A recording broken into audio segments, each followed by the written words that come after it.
I heard someone once say that God of War 2 is just God of War 1, but better in every way. Not 100% sure I agree with that, but even if that's true, why is the word just being used there? I mean, this is...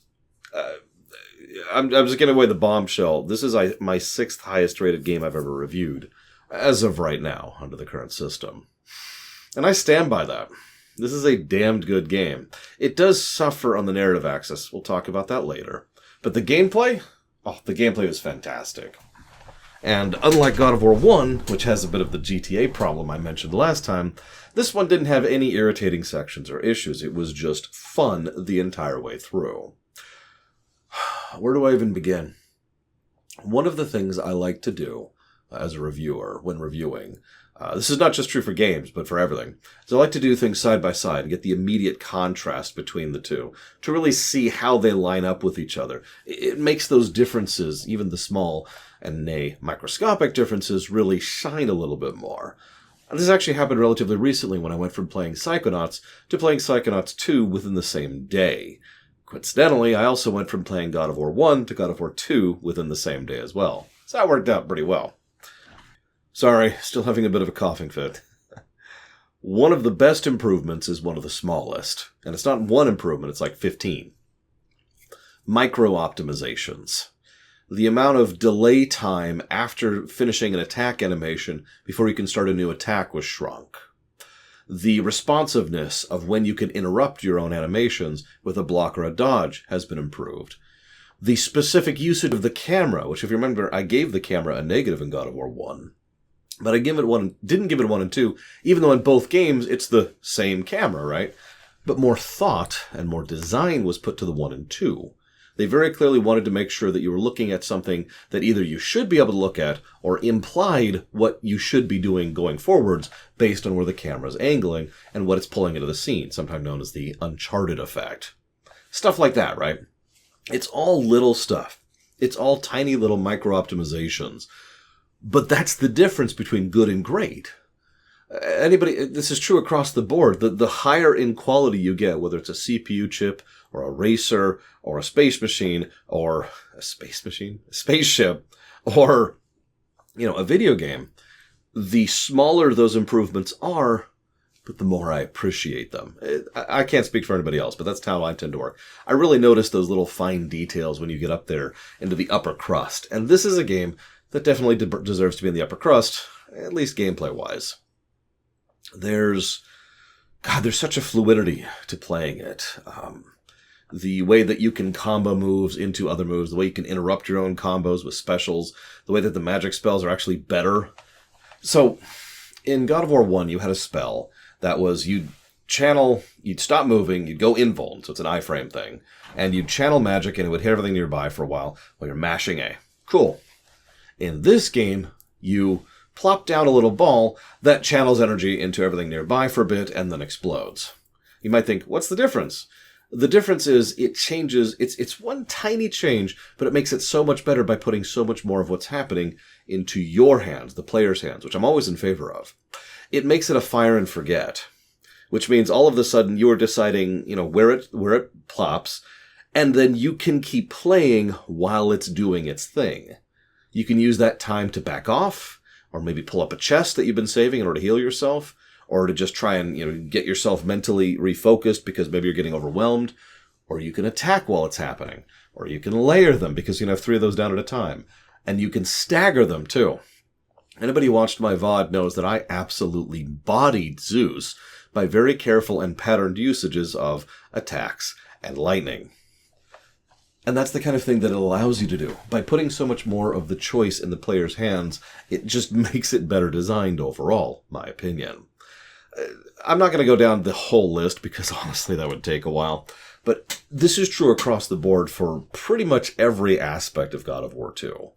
Now, they also give you the hammer. Now, the hammer's not great because the hammer does more stagger damage, going back to that beat-em-up thing I talked about, but is overall less interesting because it's effectively just a very short-ranged punch is what it actually is. It doesn't have any kind of reach. It doesn't hit any interesting areas like the Blade of Artemis, which hit a diagonal. It doesn't do that. And it does have a couple of unique abilities to it, which speedrunners use in order to go out of bounds, but ignoring that, it's just kind of there.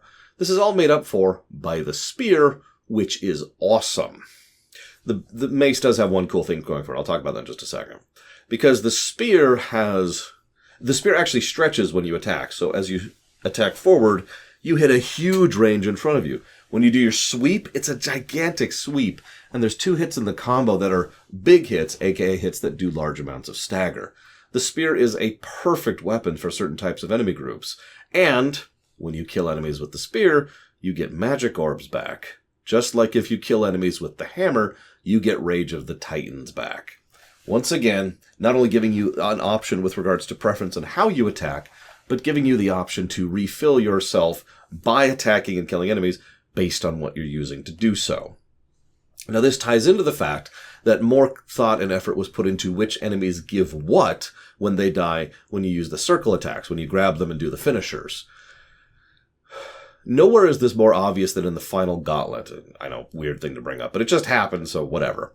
Because in that, there's a section where you fight sirens and medusas. Now, that kind of sucks, but there's like 4 ways to really bypass them entirely and or deal with them in a way that doesn't get you curb stomped. All of them are magic. Both enemies, when you do their finishers, give you magic back. This is the kind of thing I'm talking about. Clear thought, effort, and design is present. I hate to keep saying that, but I don't know how else to express it other than just saying, go watch the VOD. I pointed out as we go. There's a lot. And I feel weird just kind of going down the list. So let's pull out a couple of highlights, shall we? Some things that I feel are even better than just refined design. Thing number 1, the intro. Now, the intro has some problems narratively, but that's all on the plot axis. Let's pause for a moment and address something. Some of you may know that I discuss things like voice acting or presentation or visuals. Stuff like that as part of the story axis. That's part of the context of what's happening and why. That can add to the feel, vibe, and etc. It's not mechanically necessary, but it adds to your experience. Sense make? The reason this is relevant is of the 16 pluses to story that I gave this game, 17. Was it 16? Oh, shoot, now I don't remember. Hang on, let's get an accurate number here. It was 17.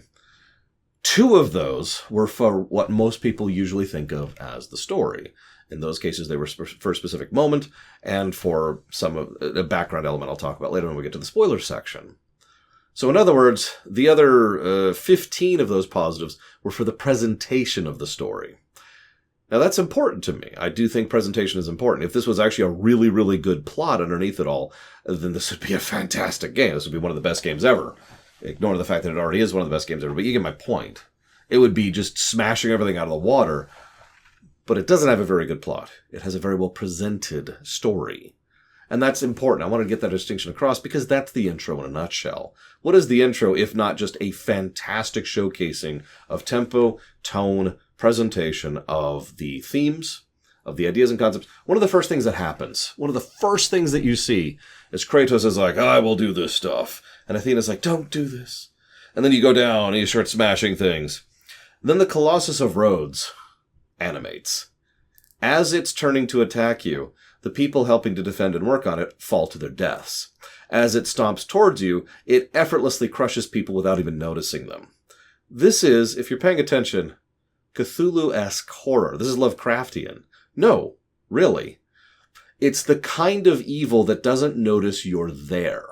It kills you because it didn't realize you were underfoot. And that is much of what this game does with the deities and the pantheons in a nutshell. I know I'm drifting into story as we're talking about gameplay, but the reason I'm bringing this up so much is because it's relevant for establishing the tone of the entire game. All of this is just a game to someone at some level, and we'll talk more about those levels as we go forward into the narrative part of this. So all of that is established very quickly and efficiently. Is the plot interesting? No, it's stupid. But very well presented. But of course, we're primarily talking about gameplay. So what's the game do with that? Well, first off, it starts you off with most of the abilities from the first game at almost the highest level. And you have all the moves and all the abilities that you will eventually have later as you level up. In short, this is what we call the taste of power, and a very well done example of it. One of the reasons tastes of power are so important to games like this is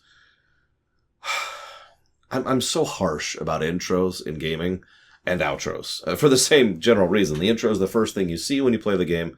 The outro is the thing that's probably going to stick with you the most when you're done with the game. And getting a good intro, nailing that hook is so important.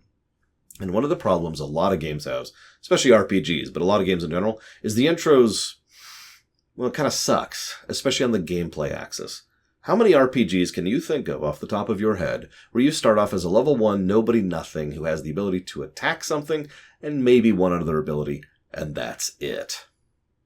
My personal favorite go-to example of this is Kingdom Hearts 1, where at the beginning you have the ability to jump and swing your sword. That's it. That's not engaging, and that's not fun. And that's my point. Now, you might think, well, how do you bypass that? And there's a couple of methods, but the peak, that is to say, the taste of power, is a perfect way to solve this particular conundrum.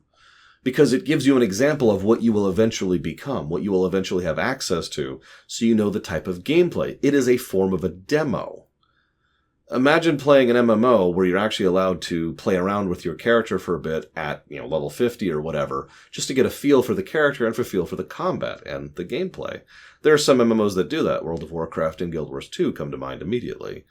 And then there's some that do not do this. Looking at you, FF14. I love you, but give me a frickin' demo. Anyways. So this taste of power is perfect, because now we have an idea of what it's going to be like to actually play the game, and not just be a level 1 nobody. Then we are thrown up against an interesting variety of enemies, which I mean to say, we fight just normal dudes, but the Colossus is chasing us through roads. Eventually this leads to us trying to fight the Colossus, and we end up getting knocked all over the city, and the fight just kind of moves all around the bay as we're going through this. This also leads to another thing that I wanted to highlight as one of the hallmarks of God of War 2. Pacing. If I was to put it into words, I would say that God of War 1 feels like it accidentally had good pacing occasionally. But I don't think any real thought, effort, or design was put into it. By contrast, God of War 2 has some of the best pacing I've seen in gaming.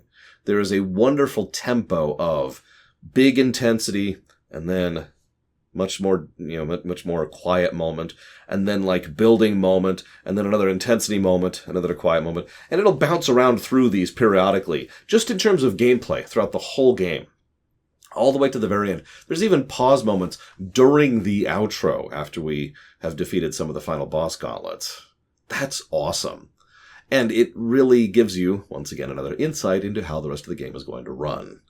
This all culminates in a big epic boss fight where we charge through and we get a peek at another thing that God of War 2 decided to do that's different from God of War 1. It added platforming. Before you jump into it, I know that God of War 1 had platforming, but not really. God of War 2 decided to embrace this and have full platforming sections so that we rotate between combat, talk, explore, and platforming. Actually, the explore is puzzle, really. So you get the general idea. So explore, puzzle, and then platforming. And these four things, we rotate between them as we go through it fairly regularly. There's very rare exceptions where we go through combat, or platforming. It always rotates, keeping things fresh, keeping the variety high, keeping that pacing awesome. So wonderful pacing, great intro. There are 14 bosses in this game, and they are much better designed pretty much across the board. Some of them are puzzle bosses. The Kraken and Clotho are probably the two most obvious examples of puzzle bosses, where you're not really fighting a boss in the strictest sense of the word. You're trying to figure out how to manipulate the environment in order to defeat the boss. That's fun, and keeps things varied from, for example, fighting a giant Cerberus or a snake creature which will constantly beat the snot out of you. So all of that's awesome. All of that's fantastic. All of that is joy. There's a couple other little details that are deserving of note as well. They give you little demo sections. This is something that Mega Man 11 and Devil May Cry 5 would do much later. So you've just gained a new ability. Cool! Can I try it out for a bit in a safe environment to get used to this new ability? No, screw you, because the overwhelming majority of games just kind of say, here's this new ability, and occasionally they'll give you a text pop-up to say how it works, and in truly good games, they'll usually give you a section where you can play around with it. Cough, cough, Portal 2. But in these games, God of War 2, Devil May Cry 5, and Mega Man 11, all of them give you a safe space where you can just freely, infinitely try out that new weapon, that new tool, that new arsenal in your kit, and decide to whether you like it or not, and whether you want to progress using it and upgrading it or not. That's awesome. It's also something the game doesn't call out. In fact, I'm actually curious how many of you even know it did that. Because you just have infinite mana shortly after you get any of the new spells. Anyways, gosh, where do I go next? We have the minigame section, of course, with the Pegasus. Oh, another thing I want to talk about. So this is more of a narrative thing, but it is also a gameplay thing. There's a lot of visual continuity in this game. So we go around roads. That's cool. But then we go off flying through the sky, and we help Typhon, and by help, I mean we rip a bow out of his eye. And then it makes sense in context. And then we go on to the island. From the moment we land on the island until the moment we leave the island, which is the end of the game, you can kind of see the whole island from wherever you are.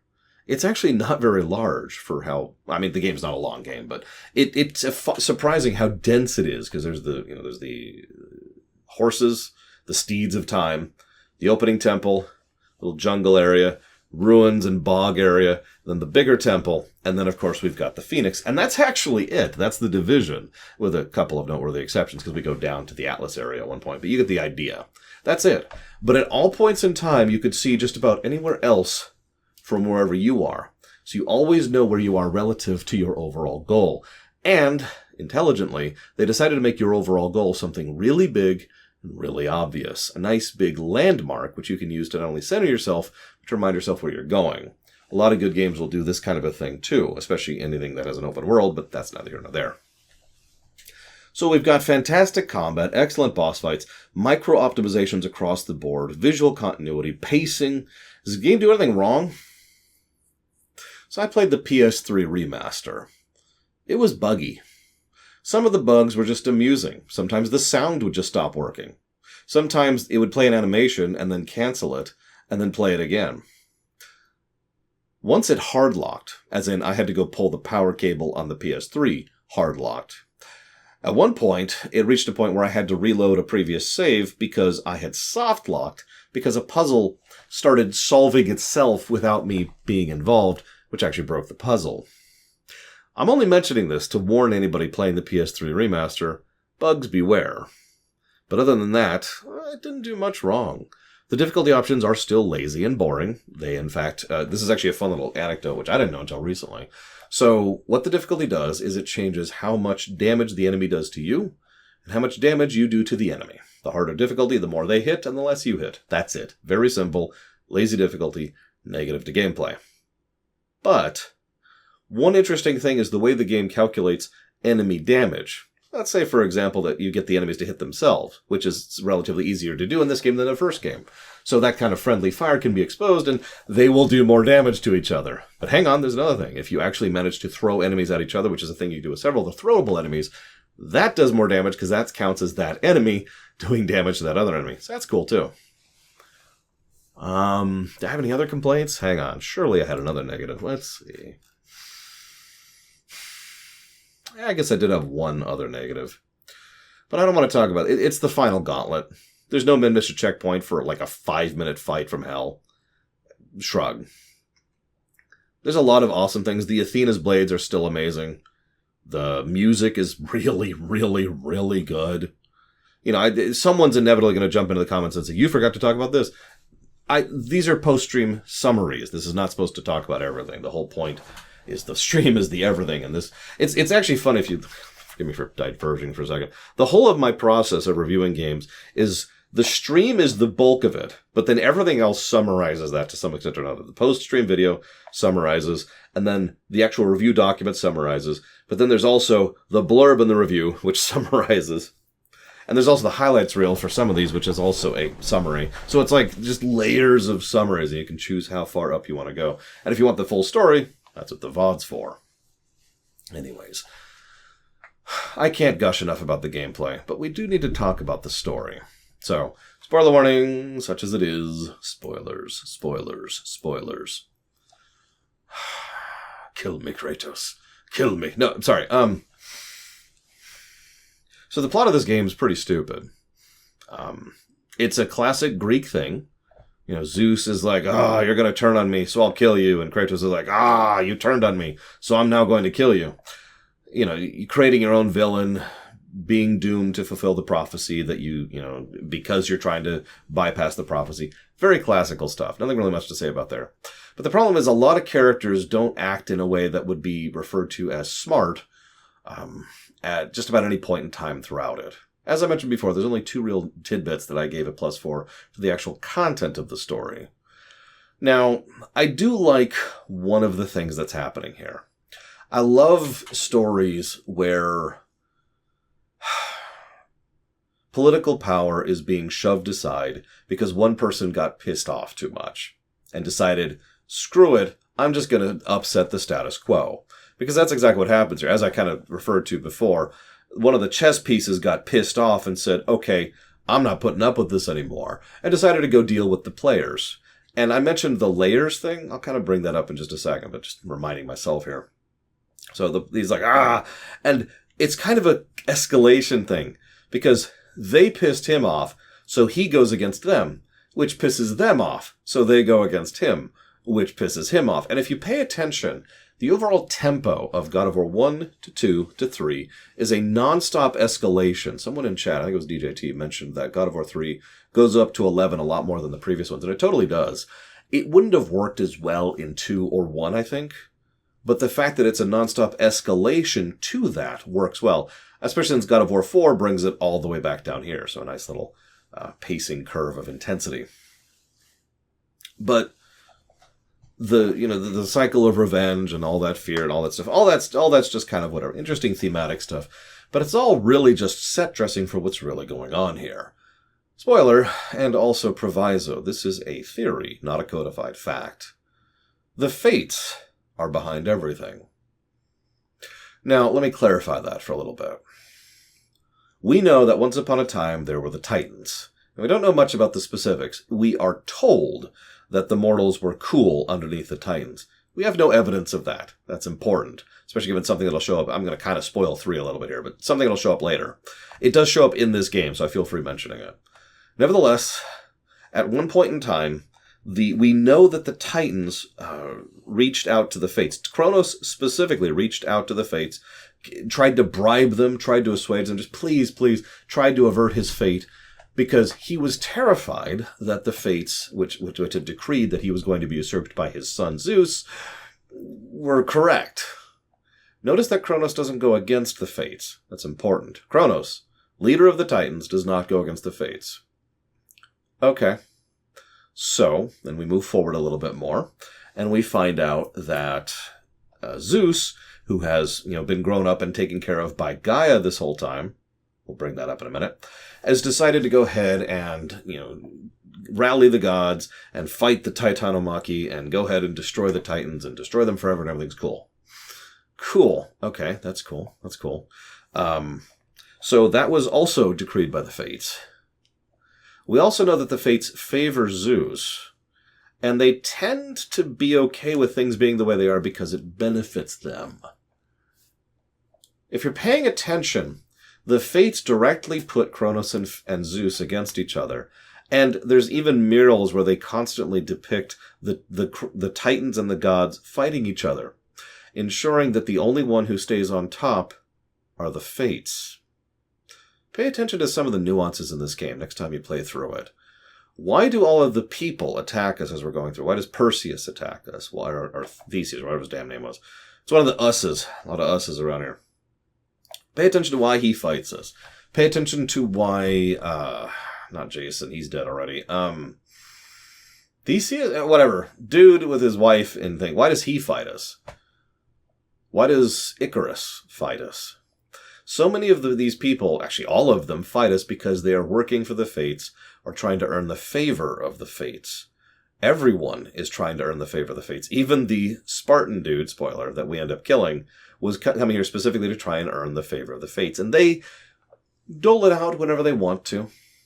They like sitting on top. And that's the thing. That's their plan. Someone asked in chat, what's their end-term goal? And I was like, you don't understand. They met their end-term goal years ago. They won. They pitted the 2 pantheons against each other with them on top. and everybody is subservient to the fates. Clotho weaves, Atropos cuts, and Lexis? They never actually say her name in this one. However you say her damn name. She's the face. She's the one that talks to and enjoys those privileges of rule. And there's a whole lot of the emphasis of the surface being beautiful and the foundation being rotten thing. And I'm not just talking about the obvious visual difference between Lexis and Clotho, but also if you pay attention to the actual temple when you go into it, and how it's this really beatific, marbled, golden halls, and then you get in further and it's this rotten kind of rough-hewn concrete and blues, and same general concept. This is what I mean by the layers thing I've brought up several times. Kratos is down here. He's just doing whatever, fighting these wars amongst the mortals. He has been manipulated by the gods. The gods are manipulated against the Titans, and both the gods and the Titans are manipulated by the fates, layers of the chessboard. And this piece way down here sufficiently got pissed off at this piece, but several of the other pieces on this tier decided to use Kratos against each other. Kratos became a piece in the battle between the Titans and the gods. We know this because Gaia has planned this whole thing from the beginning. We find out in the third game that Gaia is just as manipulative in the exact same way as Athena was in the first game. Gaia's not actually our ally. She's just using us as another pawn. She's just being more subtle about it than, Ares was. Gaia wants us to enable her and free the other Titans and do all the crap that he's going to do in order to enable this great victory. There's a plot hole with that. I'll get to it in a minute. So she's planned this whole thing out, essentially from the beginning, to ensure that Kratos would come and ensure the dominance of the Titans over the gods, which, if you're paying attention, is once again just her playing at her own board. She's just using another pawn from another board to do it. And she's quite clever for doing it. But the thing is, that pawn is Kratos. If you pay any kind of attention, Kratos has been knocking over other pieces on each of these boards until we get to this game. We actually knock the fates off the board. If you pay attention as well, this is when the story, and this goes into 3 primarily, completely unravels. Because fate has been stopped or ceased, or is no longer being cataloged, or whatever, right? Clearly, stuff be changed, yo. And that brings me to the plot hole. Yes, it's the time travel. Here's the thing. They came really close to making this work as a predestination paradox type 1 time travel thing. One of my favorite little tidbits is earlier in the story, Atlas recounts the tale of him and his brethren losing to the gods during the Titanomachy, right? By the way, these cutscenes are awesome. Can I just give praise to that? Different studio, apparently. So, during that scene, there's literally a few frames before the giant explosion of the Blade of Olympus encompasses the Titans, during which you can see some of the Titans encompassed in this glow. Cut to the end of the game. Kratos uses the weave in order to go back in time to the Titanomachy, and goes ahead and decides to talk to Gaia, who is, of course, expecting him. She's also not in the battle. The battle is clearly off in the distance. She's just watching. He then uses the blade and carries them forward, and we see that glow carrying them forward, thus implying that he did it the first time around. However, there are niggles and holes with that. I'm actually not going to go down the list. I'm sure anybody with a functioning brain can point out the plot holes. But it's a shame because the timeline almost made sense. Track me this, will you? So we've got past Titanomachy, big shot. Kratos pulls some, but not all of the Titans, over here. History moves on. These Titans are imprisoned, and all this moves on. By the way, Gaia's not present here, so that actually tracks. Time moves on. Kratos is born, ends up becoming here. Gaia talks to him. You'll notice she was the narrator in the last game, too. Gaia recognizes this is the one who helped me back in the past, the one I've been waiting for, starts guiding him on his path to get him where he needs to be. He then fights Zeus, loses, dies, goes to the events of God of War 2, goes back into the past, pulls them forward, and now we're at the present, right? Not quite. Because the niggle is he doesn't go forward to the present until the very end of the game. He goes forward into the past. This is one of the niggles. He goes back and actually interrupts his own death to fight Zeus. Now, this would make sense if this happened the first time. Now, you're probably thinking, wouldn't that be a huge spoiler? It depends on how you execute it. Remember the section where you're like, oh god, you can barely move or attack or dodge? Imagine if Zeus came down and was like, I will now defeat you. And you're just like, oh, God, I'm so dead. And you don't even have the fight. You just end up falling into the grasp of Hades and down to the depths. And something's going on in the background. You're not sure what that is.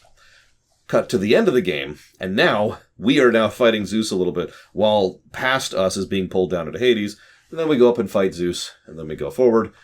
We go back, grab the Titans, bring them to the present, where Zeus is now waiting for us, and this would also explain a lot of why Zeus wasn't bothering with the Fates or the island during the course of the game, because he was dealing with Sparta and then prepping for dealing with us. A few little niggles, a few little edits, and this would have actually made perfect sense and made the whole thing a nice, neat package. Unfortunately, it fails just a little bit on the delivery end there. But that's okay, because there's other things that kind of fail on the narrative side. But ironically, not yet. You notice Pandora's box isn't even mentioned in this game. And Athena's role in things is weird. The way it's structured in this game is that Athena and most of the other gods support Zeus, specifically because Zeus is, metaphorically, the system. Insert tin pot dictator here for equivalency. Why do people work for this obviously evil person?